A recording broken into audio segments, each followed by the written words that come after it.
Last week we learnt the sad news about Dame Maggie Smith passing away, a figure you'd recognise from Downton Abbey or Sister Act. For me, she first graced my screen as Wendy in Hook, but eventually I found her as the fearsome Professor McGonagall. Now, I've wanted to do a series of videos around diving into certain characters and their amazing backstories, what got them to where we knew them and what happened after. So today I dedicate this particular video to Maggie Smith as we dive into the fascinating life of Professor McGonagall. Minerva McGonagall was born on the 4th of October to Muggle father Robert and witch mother Isabel. She was their firstborn and named after her great-grandmother, who was a very powerful witch. Isabel had given up magic for her love Robert and never told him of her magical nature, for fear that it may actually taint her marriage. However, little Minerva did display some small but notable signs of magic just mere hours after being born. Now, she obviously had no control over her powers and would end up doing things such as summoning toys from shelves above her crib, controlling the family's cat, or making her father's bagpipes play to her, which she took much delight in. Because of this, Isabel would actually seclude herself with Minerva for days at a time, and she eventually realised that she would actually have to disclose this part of her to Robert. Now, she did tell him how they were bound to the International Statute of Secrecy and how they must keep this information concealed to keep them all safe. After this was revealed, the couple did stay together, but the trust was never actually the same between them, and Minerva did pick up on this. She was a very, very perceptive child, so this didn't go over her head. Eventually, she had two brothers, Malcolm and Robert Jr., and they both also had magical abilities. As a young girl, Minerva would often help her mum conceal accidents and embarrassments that she had caused from her father. Minerva was very close to Robert and actually shared the same temperament as him. On her 11th birthday, she received that letter to Hogwarts. Now, at the time, the headmaster was Professor Dippet. She, of course, visited Diagon Alley to get her first wand, which ended up being an unusual choice. It was 9.5 inches, fur, and dragon heartstring. Filled with pride and envy, Isabel sobbed as Minerva was able to go and live freely with witches and wizards and practice her talents freely. Must have been very, very hard for her mum, knowing that she still has to conceal this part of her where Minerva can go and flourish. During her sorting at Hogwarts, she proved to be a hat stall. The sorting hat took over 5 minutes to decide where to put her because she exhibited qualities for more than one house. Now, another person who we know is a hat stall is also Peter Pettigrew. Now, I wonder which other house he was exhibiting from. Minerva also went to school with another familiar face, Pomona Sprout. Sprout was homesick, so Minerva actually gifted her a fanged geranium that Sprout named Gerald. The students enjoyed an excellent relationship, both then and in later years, which had a magical effect on the plant, allowing it to thrive whilst their friendship was still going. Minerva was quickly recognised as the most outstanding student of her year with particular talent for transfiguration. By the end of her education at Hogwarts, she had achieved an impressive record, top grade in her OWLs and her newts. She was prefect, head girl, and winner of the Transfiguration Today Most Promising Newcomer Award. Under the guidance of her inspirational transfiguration teacher, Dumbledore, Minerva had managed to become an animagus, her animal form with its distinctive markings, tabby cat, square spectacles, markings around the eyes. She also played for the Gryffindor Quidditch team in her student years, where she proved to be really gifted. However, she suffered a nasty fall in her final year, a foul during the Quidditch vs Slytherin match, which would decide the Quidditch Cup winner. This event left her with a concussion, several broken ribs, and a lifelong desire for Gryffindor to crush Slytherin in all Quidditch matches going forward. After graduating from Hogwarts, Minerva was offered a position at the Department of Magical Law Enforcement of the British Ministry of Magic to return to her family's home to spend one last summer with them before moving to London. During these months, 18-year-old Minerva met Dougal McGregor. McGregor was a local muggle. He was handsome, funny, clever, and the son of a local farmer. They shared a sense of humour and argued fiercely. Now, Minerva fell head over heels for this guy, and it was said that this is probably the first and only time that she actually lost her head in her entire life. Eventually, McGregor proposed to McGonagall on a ploughed field. How romantic. And she said yes. That night, however, Minerva couldn't bring herself to tell her parents about her engagement. Thinking about her future, she realised that getting married to a muggle, which didn't know she was a witch, would really put her in the same position that her mother had been in. She didn't want to live unhappily. She didn't want to have her wand locked away. She didn't want to lose all of those ambitions that she had. So the next morning, she went to McGregor, told him she changed his mind, but didn't actually tell him why, fully aware that if she had broken the international statute of secrecy and told him exactly why she couldn't marry him, or told him of her true self, she'd lose that job that she'd worked so hard for. And potentially, I guess, she could go to Azkaban. I don't know, maybe?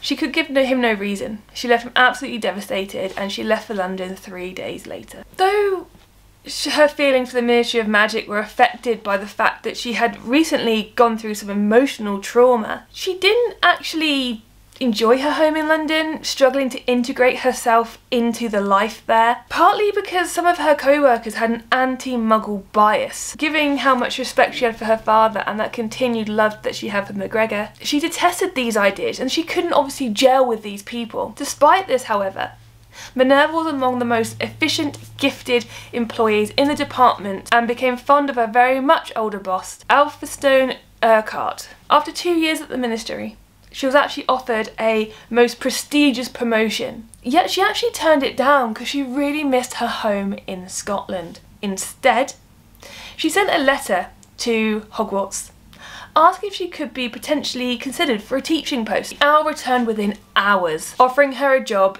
in the Transfiguration department under the department head, Albus Dumbledore. Through her efforts and her work, Minerva proved to be a strict yet inspirational teacher, maintaining control of her students with a stern hand that made her someone not to be crossed. During this time, however, Minerva was shocked to learn from her absolutely oblivious mother that Dougal had married the daughter of another farmer, and she learnt this by letter, so that must have been absolutely devastating for her. Albus then discovered his former student and colleague in tears in her classroom late that night and confessed the whole story to him. He offered both comfort and told Minerva some of his own family history previously unknown to her. The confidences that they exchanged that night formed the basis of a lifelong friendship. Sometime in the 1910s, among her first students were Newt Scamander and Leta Lestrange, the latter of whom was always in trouble with Minerva for magically retaliating against vicious gossip about her half-brother's death by hexing her peers. Now, if you've seen the second Fantastic Beasts movies, then you'll know exactly what I'm talking about here. If not, I'm not going to spoil it. Definitely go see that. It explains a bit more there. During Grindelwald's rise to power in 1927, Minerva stayed a close confidant to Dumbledore. She was critical of the Ministry's involvement at Hogwarts and was furious when Travers and a team of Aurors interrupted Dumbledore's Defense Against the Dark Arts lesson, protesting that this was a school. However, her protest fell on deaf ears and she was forced to escort students from the classroom. In 1932, Minerva went to Hogsmeade and alerted Albus to Anton Vogel's decision to absolve Grindelwald's crimes. After Dumbledore's first army returned from their missions, Minerva watched them in the Great Hall whilst Albus showed the rest a sculpture of the Eyrie where they were heading. Minerva remained close friends with her former boss in the ministry. During one visit, sometime between 1956 and the 1980s, he proposed marriage to Minerva at Madame Puddifoot's tea shop several times. Surprised, embarrassed, and still in love with Dougal, she declined. But they stayed in contact for many, many years, and eventually she did actually accept his marriage proposal when he proposed to her by the Great Lake. Now that actually does sound really romantic, except for the giant squid and the mer people and yeah. They then brought a cottage in Hogsmeade together where she would live when she wasn't teaching at Hogwarts. Elphinstone died from an accidental bite from a venomous tentacula.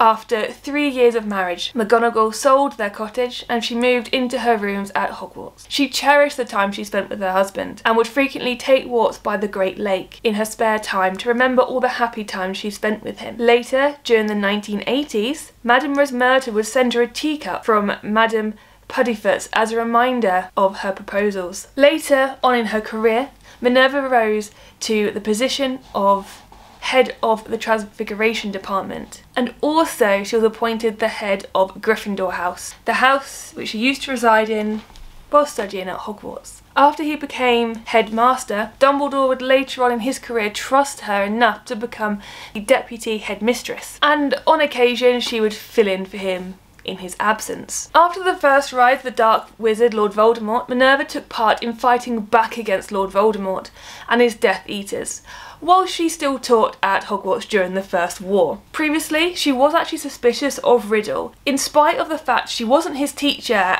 and therefore she shared her fears with Dumbledore in private. Even so, McGonagall chose not to join the Order of the Phoenix because it was actually seen as a renegade outfit by the Ministry at the time. Instead, unbeknownst to her students, she spent many nights spying for them in the guise of a tabby cat, bringing the Aura's crucial information on the activities of Voldemort's followers. Despite her involvement in the Ministry's efforts to contain the threat of Voldemort's rise to power, Minerva actually got through that First War unscathed. However, she did suffer personal bereavements, the loss of her brother Robert, Lily Evans and James Potter. Also, Dougal McGregor was murdered. He was murdered in a random anti-Muggle attack by the Death Eaters along with his wife and his children. Now, I don't want to draw comparisons, but it really does give Snape-Lily vibes at that point, just to put that out there. The last news was a terrible blow to Minerva, and she did start to wonder if she'd actually married him. Could she have saved him? Could she have prevented him from dying? Simultaneously, as the war raged outside the castle walls, the school was plagued by a series of curses inadvertently unleashed by one of the students, Jacob, who began to meddle with the 5 fabled cursed vaults. The cursed vaults were 5 legendary and hidden rooms at Hogwarts, each shielded by a different curse. Before Jacob proved they existed, many believed they were just a myth. Like the rest of the faculty, Professor McGonagall did everything she could to protect the students, although they were ultimately unable to prevent the injury of several students and the death of a Slytherin student named Duncan, and all of this led to Jacob being expelled, of course. So as I said at the beginning, I wanted to make this into a little bit of a series around characters and looking into them and kind of their lives. Now, McGonagall's story, obviously we have a lot that happens whilst Harry's at Hogwarts. A lot we don't necessarily see in the movies, so I do want to do a dedicated video to that. But also there's a lot that happens after the fact that we don't know about. And again, I want to give proper dedication to that. So I am going to leave the video here, and then we'll pick up with McGonagall during the time that Harry Potter has arrived at Hogwarts next time. I hope you guys enjoyed the video. Please like the video, subscribe and hit that notification bell so you don't miss out. I've got so much stuff coming up this year. I'm really excited to share it with you, and we'll see you in the next one.